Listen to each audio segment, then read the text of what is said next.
नमस्कार मंडळी, मी सौ श्रेयसी कर्वे. भक्ती ह्या विषयाच्या ऑडिओमधला आज हा तिसरा भाग आपण पाहतो आहोत. मागच्या भागामध्ये वेदांच्या गंगोत्रीहून निघालेला हा प्रवाह दक्षिणेमध्ये 5व्या शतकापासून तर 10व्या शतकापर्यंत कसा पोचला ते आपण पाहिलं होतं. तामिळनाडूतले वैष्णव संत आळवार आणि शैव संत नायनमार यांनी आपल्या उपास्य देवतांवर भक्तिरसाने ओथंबलेली हजारो पद्ये रचून समस्त जनतेला भक्तिरसानं न्हाऊ घातली.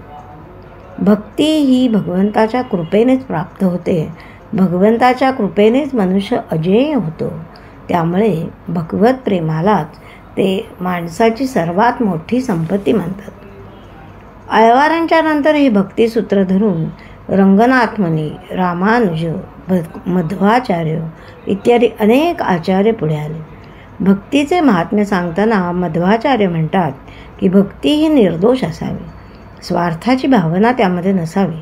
स्वार्थ बुद्धीने केलेली ही भक्ती ही हैतुकी भक्ती, परंतु भक्ती ही अहैतुकी असावी आणि हीच उच्चतम भक्ती. तिलाच अनन्या भक्ती असंही म्हणतात. उत्तर भारतामध्ये भक्तियुगाचा जन्म हा इसवी सनाच्या 15व्या शतकात झाला. रामानंदाने भक्तीचा हा स्रोत दक्षिणेतून उत्तरेत आणला. रामाश्रयी आणि कृष्णाश्रयी भक्ती अशा 2 शाखा या युगामध्ये उदयाला आल्या.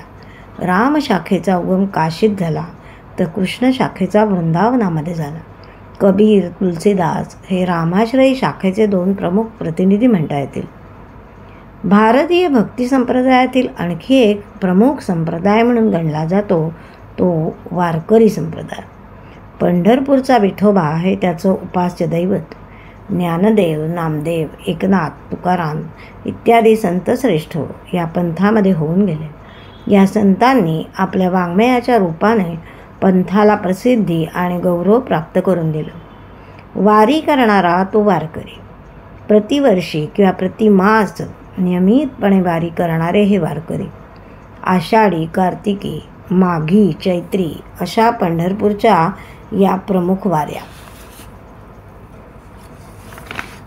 संत कृपा झाली, इमारत फळा आली, ज्ञानदेवे रचिला पाया, उभारिले देवालया, नामातयाचा किंकरो, तेणे केला हा विस्तार, जनार्दन एकनाथ, खांब दिला भागवत, तुका झालासे कळस, भजन करा सावकाश.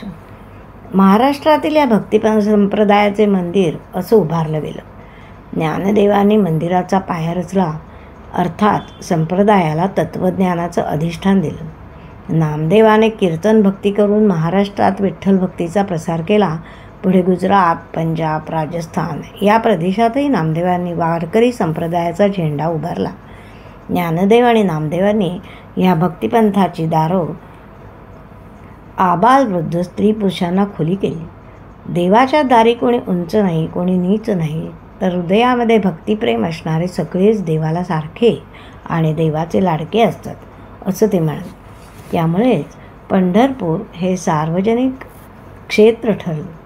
नामदेवांच्या नंतर एकनाथांनी भागवत धर्माच्या मंदिराला भागवताच्या रूपाने भक्कम आधार दिला. त्यानंतर पुढे तुकोबांमुळे या मंदिराच्या इमारतीवर कळस चढला. भक्तिप्रेमाच्या आड येणाऱ्या सगळ्या वेडगळ भ्रामक समजुतींचं या तुकोबांनी उच्चाटन करण्याचा अगदी निकराचा प्रयत्न केला. ही सारी मंडळी विठ्ठलाच्या साम्राज्यात येतील तर आनंदाचे धनी होतील अशी त्यांची धारणा होती. भक्ती ही कधीही न तुटणारी अशी स्नेहग्रंथी आहे. तो देवाचा प्रसाद आहे. प्राणीमात्रांच्या कल्याणासाठी ह्या भक्तीचा प्रशस्त सुंदर असा राजमार्ग आहे असं तुकोबाराय म्हणतात. न करी तपसा धनरे, मुक्तीचे सायास, जन्मोजन्मी हाची गोड भक्तीचा रस.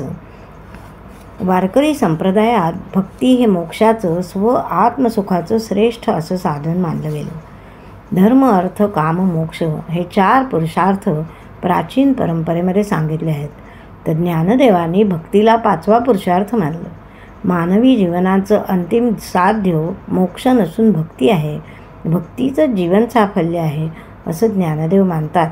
कारण भक्ती ही नुसती वैयक्तिक भावना नाही, तर ती परमात्म्याच्या मूळ स्वरूपामध्येच आहे असं ज्ञानदेवांचं म्हणणं आहे. तो त्याचा गाभा आहे असं ज्ञानदेव म्हणतात. तर तुकाराम महाराज म्हणतात, मोक्ष तुमचा देवा दुर्लभ तो तुम्ही ठेवा, मज भक्तीची आवडी नाही अंतरी ते गोडी, काय सायुज्यता मुक्ती सवेचाड, देह भक्त कोड तेथे नाही, तुका म्हणे नाही मुक्ती सवेचाड, हिची आम्हा गोड जन्म घेता. अशी ही भक्ती अमृतापेक्षाही गोड असं नाम असलेल्या परमात्म्याचे, तिचं आचरण करून प्रत्येक मानवाने आपला उद्धार याच जन्मी करावा. परमेश्वराच्या जास्तीत जास्त जवळ जाण्याचा प्रयत्न या भक्तिमार्गाने करून आपलं जीवन सार्थकी लावावं. हेच मागणं प्रत्येकाने परमेश्वराजवळ मागावं आणि अमूल्य अमोल अशा मानवी जीवनाचा आनंद घ्यावा. जय श्रीराम. मंडळी, भक्तीविषयीची ही माहिती तुम्हाला आवडली तर जरूर आपल्या मित्रमंडळींना पाठवा आणि जमल्यास माझा हा यूट्यूब चॅनल सबस्क्राईब करा.